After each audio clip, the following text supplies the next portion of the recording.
Hello, Ramesh Srinivasan myself. I'm back again with a JE concept. You have two blocks, one block over block, 7 kg and 3 kgs. And if you have applied an external force of 30 Newton, we would like to see how friction acts and study their values and also the acceleration of the blocks. So first let us draw the free body diagram. Free body diagram for the 7 kg block. You would have this 30 newtons to the right. Friction would act towards the left, F1. Normal force, N1. Weight, 70. N1 would be equal to 70. For the lower block, since F1 on the upper block is towards the left, on the lower block it will be towards the right by Newton's third law. The floor will exert, this is F1. F1 will be towards the right. The floor will exert a force of F2 towards the left. There will be an N1, the reaction of the top block. The floor exerts a normal force N2. And the weight of this is 30 Newton. So N1 is 70, 30, N1 plus 30 will be equal to N2. N1 is 70, 70 plus 30, N2 is 100. Let's say this has an acceleration A1, this has an acceleration A2. So the equations would be A1 equal to 30 minus F1 by 7. A2 would be equal to F1 minus F2 by 3. Let us calculate the limiting values of friction. F1 limiting would be mu1 into N1. Mu1 is 0.4, N1 is 70, so you will have 28 newtons. F2 limiting is mu2 into N2, mu2 is 0.25, N2 is 100, so you have 25 newtons. Now to calculate these accelerations, let us make some assumptions. The assumption is, we are assuming that both the blocks move and they slip. Once we make this assumption, this is an assumption. Once we make this assumption, it means A1 is not equal to A2 because they slip. And because both are slipping, F1 will have reached its limiting value, namely that is equal to 28 Newton, and F2 will also have reached its limiting value 25 Newton. So we can calculate A1 and A2. A1 will be 30 minus 28 by 7, that is 2 by 7, approximately 0.3. A2 will be 28 minus F2 minus F1 minus F2 by 3, 28 minus 25 by 3, that is 1 meter per second squared. This is 0.3 meters per second squared. If you observe closely, the force is being applied on the top block. So definitely the bottom block cannot have an acceleration greater than the top block. At best it can have an acceleration equal to the top block or less than it, but not greater. But we have got a result whereby A2 is greater than A1. So this is unrealistic and we reject this result. So what is the conclusion?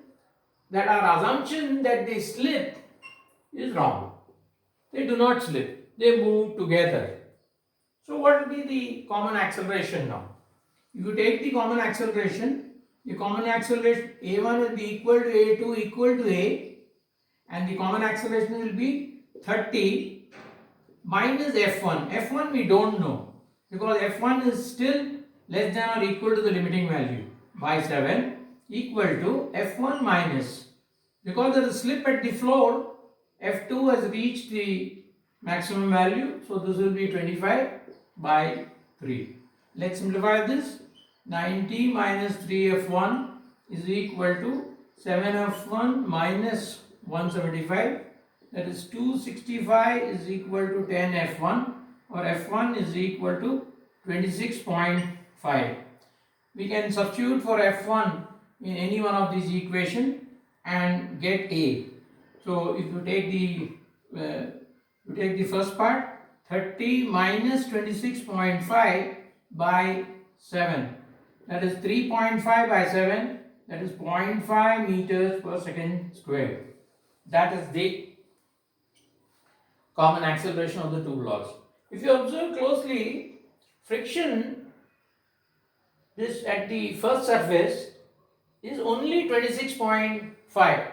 We have applied a force of 30 Newton, which is greater than the limiting value of 28 Newton. Yet the entire 28 Newton has not manifested. Only 26.5 Newton has manifested. That is because the role of friction is to prevent slipping. If it goes higher than 26.5, we will have a situation whereby the 3 kg block has a greater acceleration than 7. But that's not what friction aims at. Friction always, the role of friction is to prevent slipping, so therefore it restricts itself and ensures that the 3 kg block moves along with the 7 kg block. So that's the point to be noted. Now we'll take another situation whereby we don't apply a constant 30 Newton force, but we apply a varying force F, gradually varying force F. We increase it from 0 and we wish to see how the force F1 and F2, the frictional forces F1 and F2 and the accelerations A1 and A2 vary with this capital F. So here in this equation, instead of 30, we will put F. We would like to plot a graph. So we would like to have, this is F2, we got F1 and F2 we would like to plot versus capital F. F2, the maximum value is 25 Newton.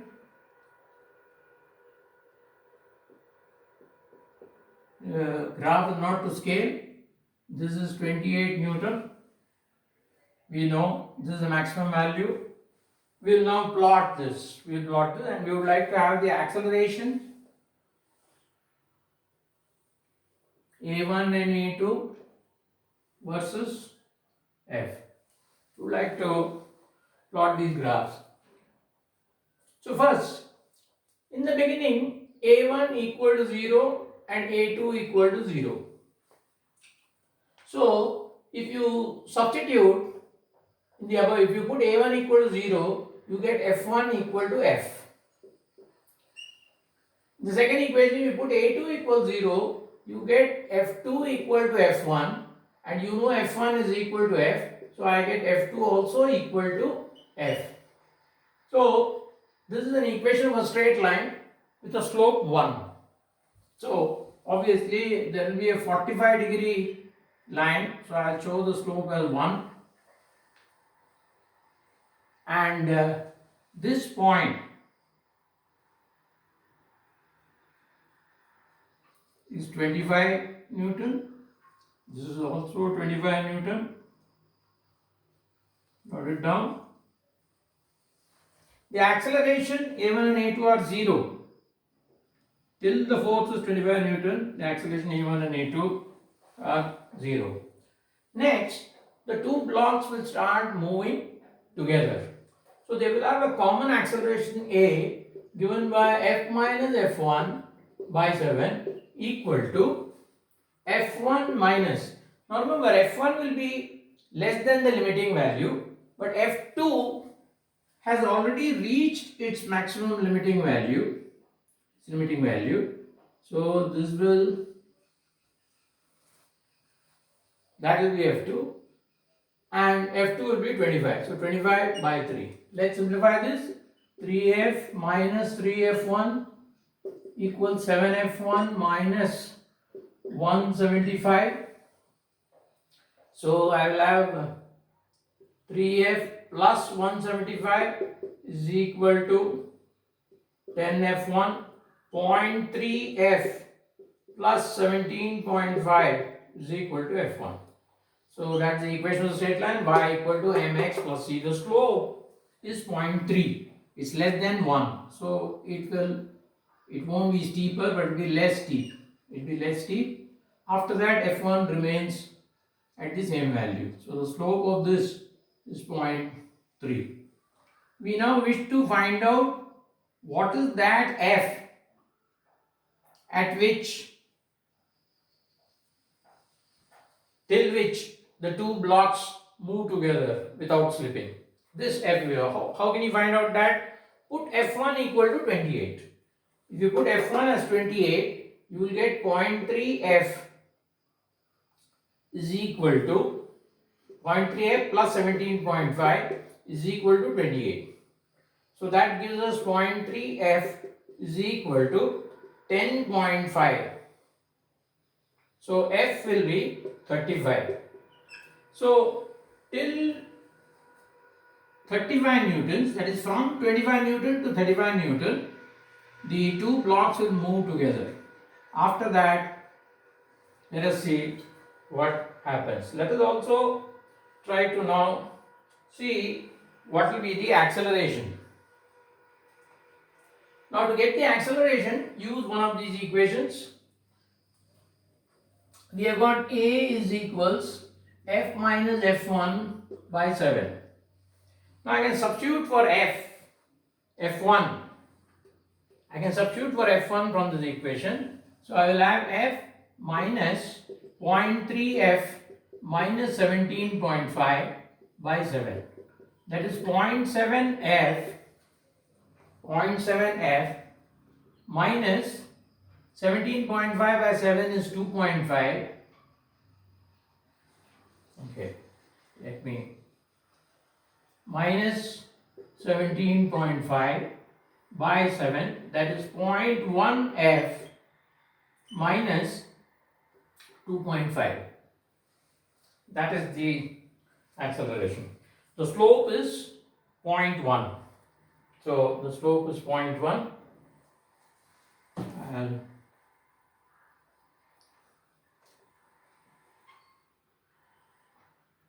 this slope is 0.1, and now we wish to find out how much this point is. So that you can easily find by putting f as 35. If you put f as 35, 3.5 minus 2.5, so you will get a as 1. So the maximum common acceleration is 1 meter per second square. After this, what happens? See the lower block, now at this stage, both the frictional forces have attained their maximum limiting value. And we know A2 is F1 minus F2. Now F1 has become constant, F2 has become constant, maximum values. So A2 becomes a constant. So the graph of A2 is a steady 1 meter per second squared, irrespective of the increase of the applied force F. Now, what happens to A1? For A1, let us use this equation. If you use this equation, because F1 has reached its maximum value, I can substitute for that. So A1 is equal to F minus F1 is 28 minus 28 by 7. So A1 will be 1 by 7 is roughly 1.4. F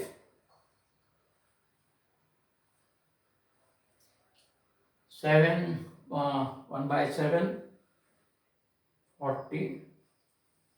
1 by 7 is